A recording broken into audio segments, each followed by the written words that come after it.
kung anong IQ meron si Senator Ontiveros dahil alam mo, pag senador ka tapos meron kang allowance na 3 million buwan-buwan for legislative research, bubot kalahati ka na talaga pag hindi mo naintindihan yan.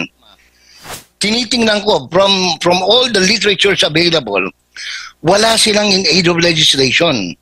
And you cannot conduct a business na public hearing tapos sasabihin mo in aid of legislation wala ka naman proposed bill na tinitingnan.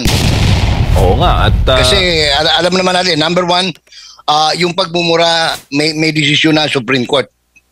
Hindi illegal yan, no? Pangalawa, kada lalabas lang ng desisyon ng Korte Suprema na anong tawag nito, yung mga mambabatas hindi pwedeng abusuhin yung kanilang contempt power. Oo, considering na sa Sir Jay, sa mga kababayan, sabi nga ng isang nabasa ko na comment dito na buhay daw muli yung dugong DDS nang makita nila sa platform sa Senado ay si dating Pangulong Digong. Alam mo, isa lang ang ibig sabihin yan na ang tao naniniwala sa katotohanan at dahil katotohanan yung sinasabi, talagang mabubuhayan ka ng dugo because ngayon merong boses na nagsasalita para sa taong bayan and no less than the former president of the Republic of the Philippines, no? Kaya nga sa lahat ng opening statement talagang sumaludo tayo ng gusto doon sa mga binitawang salita ni Senator Robin Hood Carreño Padilla, no? Nung siya magbigay ng kanyang panimulang ulat, no, panimulang pananalita dahil walang script, wala lahat, talagang galing sa puso, no, galing sa practically he spoke the language of the massa, no, yung gustong parating ng simpleng Pilipino. Dahil saan ka masulok pumunta, isa naman ang sinasabi, walang masamang tinapay doon sa war on drugs. Ang masamang tinapay lang yung mga protector. Hindi natin alam, no? Although alam ko, ninang si Senator Risa ng isang drug lord, no, sa Valenzuela, nung mahuli yung mga canister doon, no, yung Chinese, no, ninang siya sa kasal. Pero hindi natin sinasabing protector siya, no. Sa larangan ba ng pagbabalita, Sir Jay, sa inyo pong karanasan, na malalim na karanasan, nakakita na ho ba kayo ng presidente ng pinatawag sa Senado at inimbestigahan yung mga dati niyang programa? Wala, no? Actually, supposed to be, pwede namang maraming beses na tumatanggi yung halos lahat ng mga inimbita. Pero siya, wala kasi siguro siyang naisitago o tinatago, kaya ginarapat niya magsalita. At saka ang dami na kasing pagkakataon na puro mali-mali yung mga impormasyong lumalabas. And it's about time siya na ang magsalita. At saka tama siya Presidente siya noon, yung mga patakaran na ginawa niya ay sa tingin niya ay angkop doon sa kanyang pagiging Pangulo because pagdating sa ganung bagay, walang makaka-question. Siya ang presidente noon Kumbaga parang simple lang, sa Bisaya pa, pag presidente sa mo. Mag-presidente muna kayo bago nyo questionin. Kasi pag presidente ka, you have to do something, and he did it. And I'm sure 87%, if not 90% of the Filipinos ang natuwa doon sa resulta ng kanyang ginawa. Dahil natahimik tayo na kami na lang, halimbawa sa Quezon City, dati-dati sinusundo pa namin yung mga anak namin babae paggabi dahil natatakot ka ma-rape o masaksak, no? Pero for 6 years, talagang kahit umuwi ng madaling araw, wala kang pagkabahala, wala kang inaalala. Yun lang. Dito na lang Pag uwi ko rito sa Davao, sa napakatahimik na barangay na pinanggalingan ko, pag uwi ko, bagong 2016, noong 2010, 11 yung pusher dito sa napakaliit na barangay. Gano'n nakalala ang droga noon And ako natutuwa hanggang ngayon. Wala nang naglakas loob, no? Kasi ang tao rin namulat na Yun ang epekto noon. Ano man ang sabihin ng mga nasa oposisyon o yung mga kaibigan ng mga nasa sindikato ng droga, malayo sa katotohanan yun. Yung huwag na tayo magpaligoy-ligoy pa. Kwentuhan lang tayo ng tapatan. Malinaw pa sa ano yan, sikat ng araw. Considering na may mga bit-bit rin ng mga kandidato ang slate ni dating Pangulong Duterte, may epekto ba yon, Sir Jay, sa ratings ng mga allied candidates ng dating Pangulo? Kung paniniwalaan mong Okta research, walang epekto yan. No? Kasi nagpalabas yung Okta di ba? 66%, 67% yung presidente, yung speaker 61, si Sara Dumausdos. Ang problema lang, walang gustong maniwala doon. Ay paano maniniwala? Number one, bumitaw ang UP. Dati ang taas ng respeto natin diyan sa Okta, UP Okta nung araw Yung talagang very credible. Pero nung binili nung isang Crocs, yung Okta, nawala na siya ng nawala ng independence, nawala ng credibilidad. So yun ang problema nila actually. Meron pa silang isang survey group na ginagamit. Ang problema kasi kahit anong gawin mong sugar coating o magpabalot, lalabas at lalabas yung totoo So, ngayon kung naniniwala sila, kaya nga doon sa isang post ko, sinabi ko, please naman, paniwalaan nyo na sila. Kawawa naman, walang naniniwala pero the reality is, if you are on the ground, ang laking impact nung paglabas ng dating Pangulo, bagamat alam natin, may edad na siya, nakakalimutan na niya paminsan-minsan yung totoong edad niya, dahil pala biro yan kasi sabi niya, ginawa pang issue yun bakit daw 73 yung sinabi niya, 79 na siya. Alam mo, yan ang sinasabi natin sa 6 years na yung media na kumover sa kanya. They have never learned to appreciate or to understand the Visayan humor and hyperbole. Diba? Kanang mga pasumbingay ba, huwag ka ng istorya, bitang but-but. Sa Bisaya pa, kanang bugal-bugal, bitang istorya. Tigyo na masabtan sa mga taga-Manila o sa ubang tao. Ang makasabot, Bisaya, rapod. Yan yung hindi maintindihan ni Risa Ontiveros na tinotroll lang siya ni dating Pangulong Duterte. Correct. At saka si Risa naman, kahit naintindihan yan, dahil medyo, sorry na lang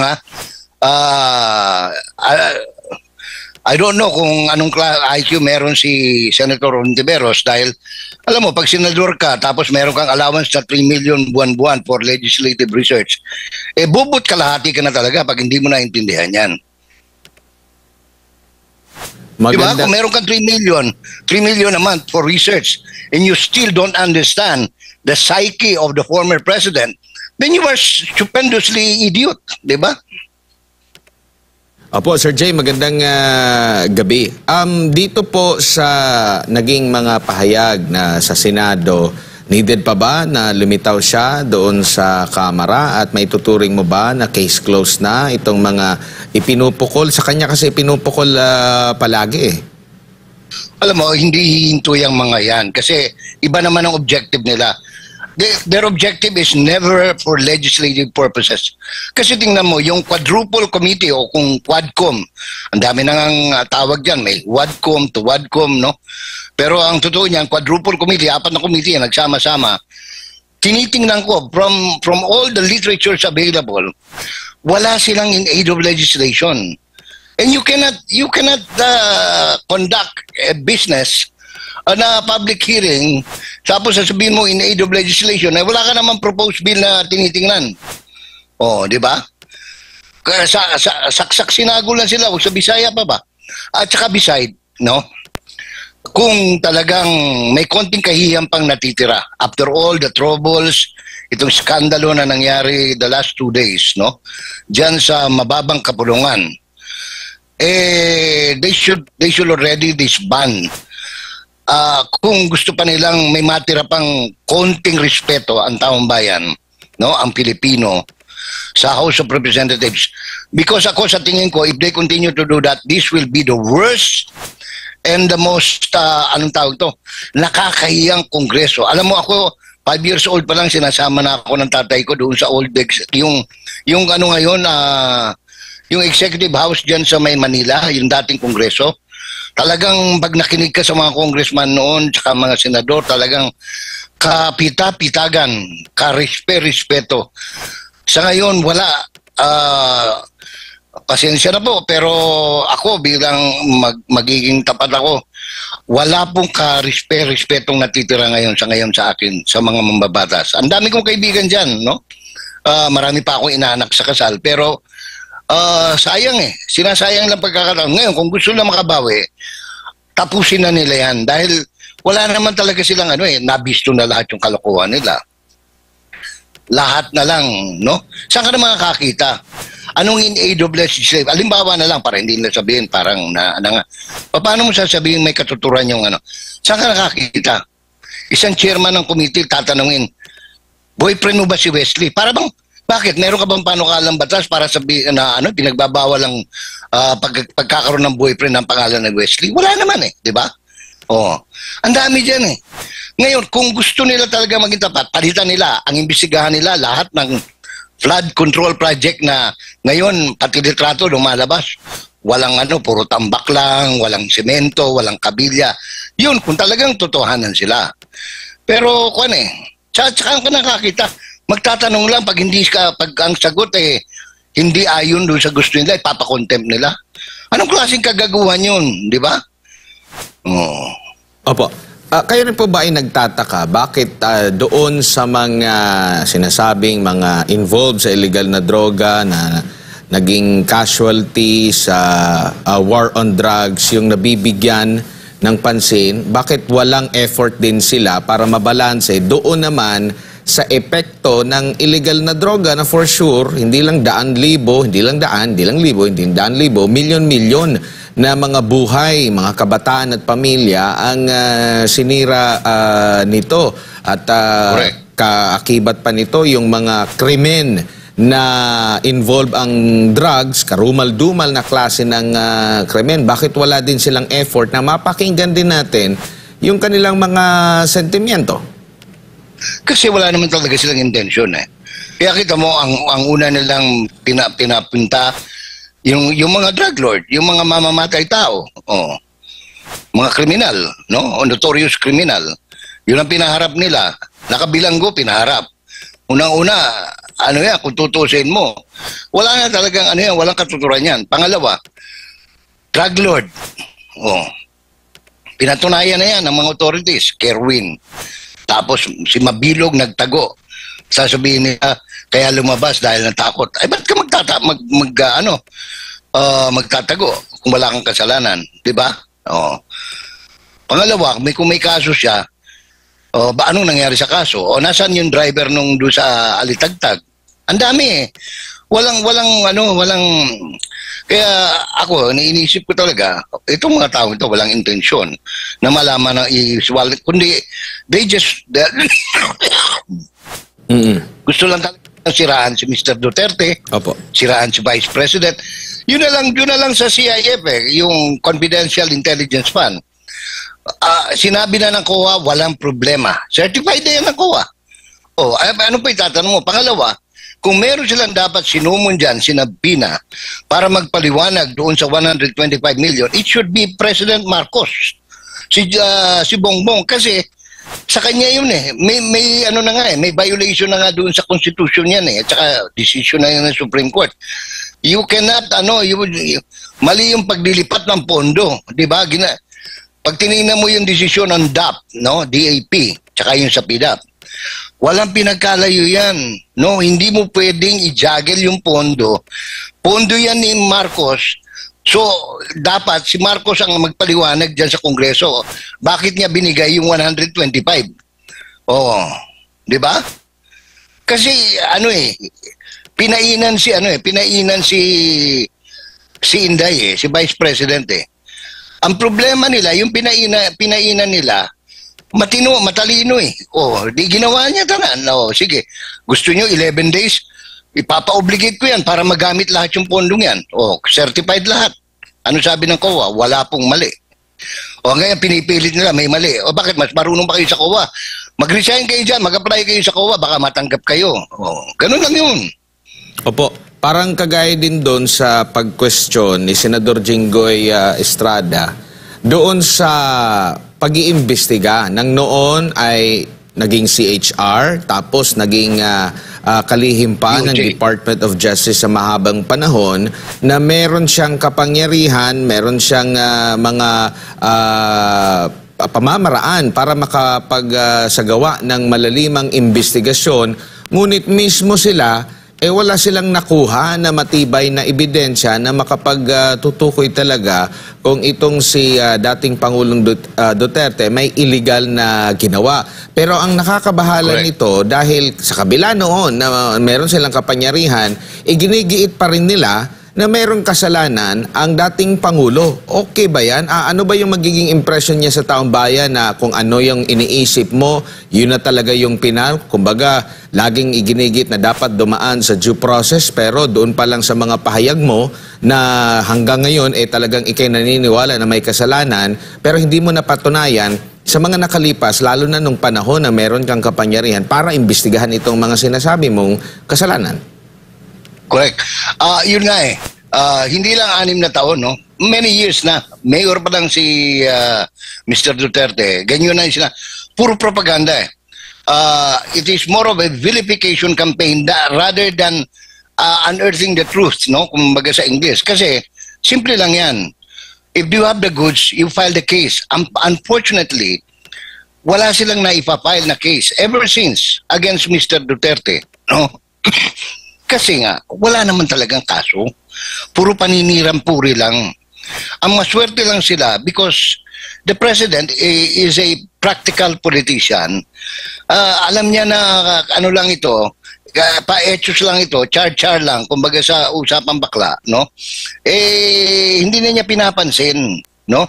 Kaya dinadaan niya lahat sa puro kalokohan puro pabiro. Like sabi niya, death squad, yan sila, puro mga death squad yan. Puro bugal-bugal na lang ba? Kisa mamagay mo tuugur aning mga tawhana. You know, when you become the CHR chief and then the DOJ chief, at puro ka daldal, wala ka namang pinal na kaso, wala kang binesa. You're not even, mas magaling pa yung paralegal sa'yo. Oh. Yung paralegal nakakapag-file pa ng kaso sa NLRC, no? Pero pagka you pride yourself to be a legal expert dahil naging DOJ secretary ka, pagkatapos hindi mo naman masampahan kahit na anong tawag nito. In fact, yung mga iba nag-file ng kaso, ano bang ginawa nila? Dumiretso sa Supreme Court, di ba? Ano sabi ng Supreme Court just today, no? Anong desisyon ng Supreme Court? With finality. Yung lahat ng petition against human rights against Mr. Duterte are deemed dismissed with finality. Ibig sabihin, wala. Walang violation ng human rights, walang EJK, wala lahat. Korte Suprema na yung nagsabi. Tapos, ang ano pa nito... Final na. Huwag na kayong humirit, sabi ng Supreme Court. Dahil bistado ng bulletin nyo, puro kayo daldal. And ang nakakabahala nito, ang linyahan nila hanggang ngayon, ganoon pa rin na pinamumukha nila na may kasalanang nagawa. Kumbaga ano ang impression na maihahatid nito sa taong bayan na okay na lang pala na hindi magsampa ng kaso, okay na lang pala na hindi kakasuhan, ihabla, dahil pwede mo namang sabihin at igiit na meron niyang kasalanang ginawa, basta ako naniniwala na may kasalanang ginawa. Same sila ng linyahan, itong mga makakaliwang grupo na ito, na sinasabi mga human rights advocate, at pati ditong si Senador Risa Hontiveros, the way siya mag-handle ng kanyang hearing na dapat ay patas, no? Kung makapagsalita siya sa dating Pangulo, ganun din, naniniwala siya may kasalanan. Dito sa pagdinig din kay Pastor Apollo Sikibuloy, ganun din, hindi pa nga napapatunayan. Yung iba pa nga, hindi pa nga nakasampa ng kaso, kaya nga sabi ni Pastor, magsampa na lang ng kaso, pero ganun pa rin. Correct. Same sila ng linyahan. Ito, delikado ito pag ganito ang umiiral, Sir Jay. Mabuti na lang matalino ng Pilipino. Kaya halos wala nang naniniwala sa kanila. Alam mo, naniniwala na lang kay Risa. Yun na lang, yun mga dalawang babae na sa likod niya na sumusubo sa kanya ng mga questions. Dahil wala naman talagang alam si Risa Di ba? Oo. At saka maganda yung bagong desisyon ng Supreme Court. Kahit tawagin mong bobo, tanga si Risa ngayon, hindi kanya pwedeng kasuhan because the decision of the Supreme Court is you cannot accuse somebody slander kung kinukwestiyon niya yung performance mo bilang opisyal ng gobyerno, halal man o appointed. Now, going back doon sa sinabi, si Risa, she's simply parroting the line of Jose Maria Sison eh. Yung linyada ng Communist Terrorist Group, CPP-NPA, walang pinagkalayo sa pangungusap ni Risa Hontiveros. I'm not saying na komunista, terorista si Risa, pero yung linyahan ng mga komunista, terorista, pareho ng linyahan ni Risa Hontiveros. Ngayon, walang question yun kay anong tawag nito, kay ano pangalan, Aling Laila, no? Laila de Lima. Kasi yung linya naman ni Laila de Lima, yun ang linyahan ng mga dilaw at saka mga pink. And linya niya because of her personal ambition, political ambitions. Gusto niya makabalik sa Senado. Ngayon, nasa Pilipino yan kung ibabalik siya, no? Pero yan ang totoo. Walang ibang intensyon yan. She wants to be elected again as senators, no? Ngayon, tayong mga Pilipino, nasa atin yan. Kung maniniwala tayo, malalaman natin yan sa resulta ng eleksyon. Kapag ka inihalal si Laila de Lima ng taong bayan, no? Walang dapat sisihin ng taong bayan kundi sarili nila. Ngayon, hindi naman kandidato si Risa, pero si Risa nagpe-prepare sa 2028. Bukod doon, iba yung gusto pa rin mangyari lang, halos kinakampanya niya yung linyada ng Makabayan Group at saka ng grupo nila Chel Diokno, no? Mabuti na lang. Ako no pun intended kay Chel Diokno, no? Kaibigan ko 'yan. Pero yung paliwanag ni Attorney Archie Gamboa, former PNP chief, parang ug sa Bisaya pa murag gikumot ang pagkaabogado, ang pagka-dean sa College of Law ni Chel Diokno. Parang sinabi niya, 16 o 6 na beses inuulit dyan sa provision ng mga binabanggit mong mga batas. Hindi mo pa rin naintindihan anong klaseng meron ka. Kung saya, sumpatanggen nyo pa, ay siya, ay kung hindi mo naintindihan yan ay para kang ulaga. Di ba? Ngayon, kaya nga ako, isa lang nung humarap si Pastor Apollo Kibuloy dyan sa Senado, dyan sa committee mismo ni Risa Hontiveros, simple lang, parang binuhusan ng tubig na may yelo, no? Para sabi niya kasi, sige, yan ang hinaharap mo, mga witness mo, no? Kasi ayaw kong mabanggit na witness kasi hindi naman talaga sila witness. Hindi mo siya pwedeng sabing resource person. Hindi mo siya pwedeng sabing accuser because they're simply witness, no? It wettens, no? Binabasa yung laway ni Risa Hontiveros para pagmukhain siyang magaling, no? Simple lang, anong sabi ni Pastor Kibuloy? Kung sakali po at meron kayong ebidensya at naging biktima kayo, magsampa kayo ng kaso, haharapin ko lahat yan. Bakit ilang taon na walang nagsasampa? No? Kasi wala eh. Anong lumalabas ngayon? Pati yung pati yung dinala nila General Torre at saka ni Colonel, anong pangalan ng Colonel na City Police Chief ng Davao City? Yung babaeng nakatakip pa yung ng itim. Kasi dapat walang ganun eh. Pag humarap ka sa public hearing, sa Senado, walang ganun. Kaya nga pinapatanggal yung iba, but not with Risa. Kasi hindi nila mailabas ng totoo. Kaya simple lang. Kaya ako, ngayon, lumalabas. Sasabihin mo, paharapin uli. Kaya nga sinabi nga ni Presidente, ni Mayor Digong, sabi niya, tapusin natin kahit magdamag. Dahil unang-una, hindi naman. Alam mo, yung isang pagkakamali ng Senado, dapat pag nag-imbita sila ng resource person, ginagastusan nila yan because they have funds, no? Kaya nga meron silang 3 million each, no? para sa legislative research, and that's part of legislative research in aid of legislation. O, kinakailangan silang gumastos ng pamasahe, hotel, pagkain, lahat, sasakyan, hotel transfer. Kaya tama si Presidente.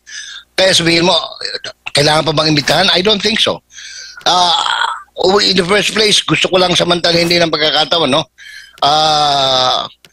Pasadong-pasado yung pag-conduct ni Coco. I was not expecting him to be fair, but he was very fair and very objective in the conduct of the hearing of the Senate Committee on Public Accountability, otherwise known as Senate Blue Ribbon Committee.